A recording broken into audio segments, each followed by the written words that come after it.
ঢাকা বিশ্ববিদ্যালয়ের অর্থনীতি বিভাগ বাংলাদেশে অর্থনীতি শিক্ষা ও গবেষণার অন্যতম মর্যাদাপূর্ণ প্রতিষ্ঠান। যে কয়েকটি বিভাগ নিয়ে ঢাকা বিশ্ববিদ্যালয়ে যাত্রা শুরু করেছিল তার মধ্যে অর্থনীতি বিভাগ। এই বিভাগে মূলত অর্থনীতির বিভিন্ন তাত্ত্বিক ও ব্যবহারিক বিষয় নিয়ে আলোচনা করা হয়। Microeconomics, macroeconomics, econometrics, উন্নয়ন অর্থনীতি ও পাবলিক ফিন্যান্স সহ পরিসংখ্যান ও গণিতের উপর বিশেষ জোর দেওয়া হয়। অর্থনীতি বিভাগে স্নাতকদের জন্য কর্মক্ষেত্রের পরিসর অত্যন্ত বিস্তৃত।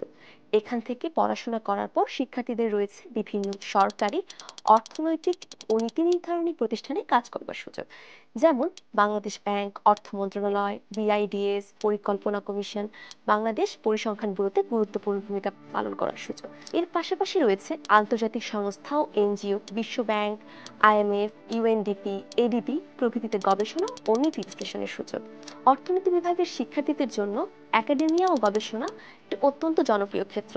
স্নাতকোত্তর ও ডক্টরাল পর্যায়ে উচ্চশিক্ষার জন্য বিশ্বখ্যাত প্রতিষ্ঠানগুলোতে প্রতি বছরই এই বিভাগে উল্লেখযোগ্য সংখ্যক শিক্ষার্থী অংশ নিয়ে থাকে। দেশীয় ও বিদেশি গবেষণা প্রতিষ্ঠান ও থিঙ্ক ট্যাঙ্কগুলোতেও অর্থনীতি বিভাগের শিক্ষার্থীদের কাজ করবার সুযোগ বিস্তৃত। এছাড়াও ব্যাংকিং ও কর্পোরেট খাতে বীমা কোম্পানি ও মাল্টিন্যাশনাল সংস্থাগুলোতেও কর্মসংস্থানের সুযোগ আছে।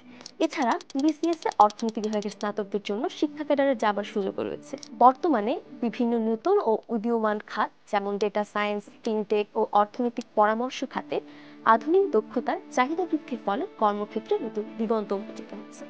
অর্থনীতি বিভাগ অধিকাংশ শিক্ষার্থী পছন্দের তালিকায় প্রথম দিকে থাকায় এই বিভাগটি অত্যন্ত প্রতিযোগিতাপূর্ণ হয়ে দাঁড়িয়েছে। এই বিভাগে পড়তে হলে ভর্তি পরীক্ষায় বিজ্ঞান ও মানব বিভাগ থেকে 200 ও ব্যবসা শিক্ষা থেকে 50তম মেরিট পজিশনের মধ্যে থাকতে হবে। ভর্তি পরীক্ষায় নম্বর নিয়ে কোনো শর্ত না থাকলেও উচ্চ মাধ্যমিকে 200 নম্বরের উচ্চতর গণিত, পরিসংখ্যান অথবা অর্থনীতি বিষয়ে কোনো একটি থাকা বাধ্যতামূলক। সমাজ ও সমাজের সকল কর্মকাণ্ড নিয়ন্ত্রিত হয় অর্থনৈতিক ব্যবস্থা দ্বারা। যাদের দেশের ও বিশ্বের অর্থনৈতিক ব্যবস্থা সম্পর্কে জানার ও বিশ্লেষণের আগ্রহ রয়েছে তারা স্বচ্ছন্দে এই বিভাগকে পছন্দের তালিকায় রাখে।